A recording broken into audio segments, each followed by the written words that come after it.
बड़े लोकतंत्र वाले देश भारत में चुनाव किसी महाउत्सव से कम नहीं होता है।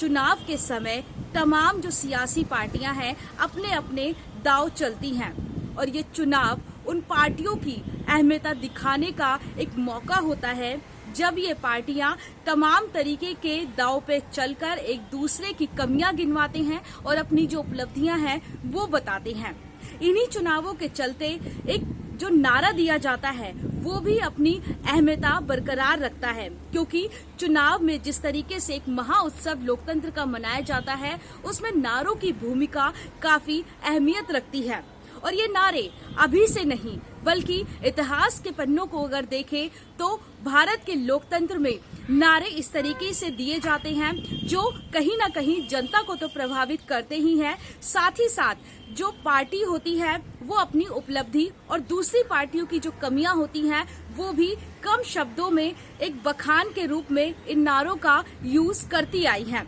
चाहे पहले के गरीबी हटाओ जैसे कांग्रेस के नारे को अगर बात कर ली जाए, इंदिरा हटाओ देश बचाओ इस तरीके के नारों की अगर बात कर ली जाए, साथ ही जिस तरीके से मोदी गवर्नमेंट की ओर से सबका साथ सबका विकास इस तरीके के जो नारे देते चले आ रहे हैं, उन्हीं नारों में अब सपा की ओर से अखिलेश यादव की ओर से भी एक नया नारा जो है वो 2024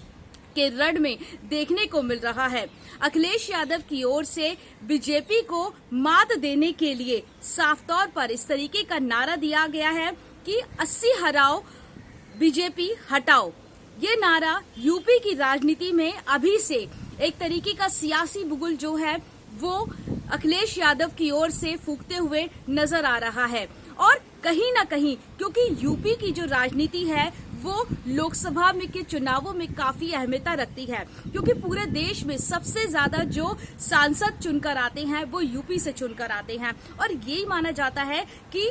जिस पार्टी को सबसे ज्यादा सीटें जो है वो यूपी में मिलती हैं उसकी कहीं ना कहीं जो संभावना होती है वो केंद्र में सरकार बनाने की बढ़ जाती है।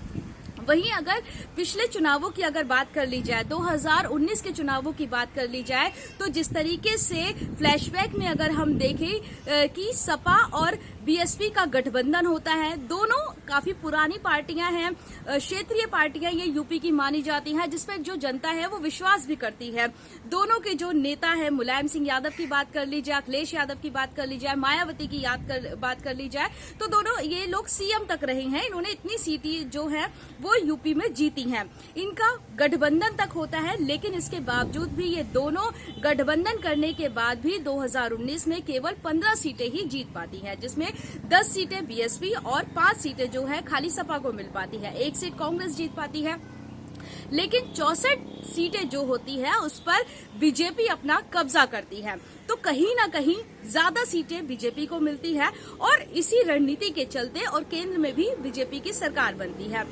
लेकिन अब जब 2024 के इलेक्शन आने वाले हैं, ऐसे में एक नारे की अहमियत कितनी ज्यादा होती है ये कहीं ना कहीं अपनी राजनीति के करियर से सबक लेते हुए अखिलेश यादव की ओर से एक नया नारा जो है वो दिया गया है और एक कोशिश जो है तमाम विपक्षी पार्टियों को एक साथ लाने की वो अखिलेश यादव की ओर से होती हुई नजर आ रही है। क्योंकि अभी से अखिलेश यादव अगर बात कर ली जाए तो नारे की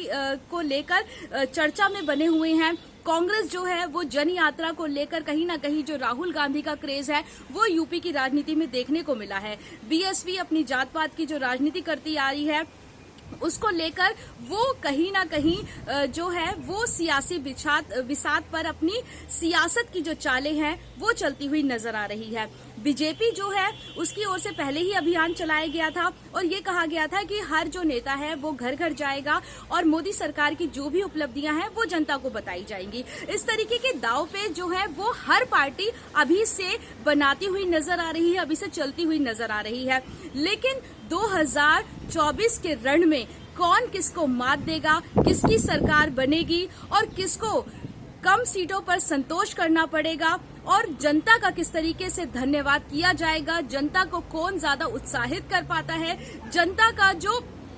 जो एक अनुभव है या जनता को किस तरीके से जो जीत पाता है वो उस पार्टी पे डिपेंड करेगा जिसको जनता ज्यादा से ज्यादा सीटें देगी, ज्यादा से ज्यादा वोट देगी और जिसको जनता सबसे ज्यादा पसंद करेगी।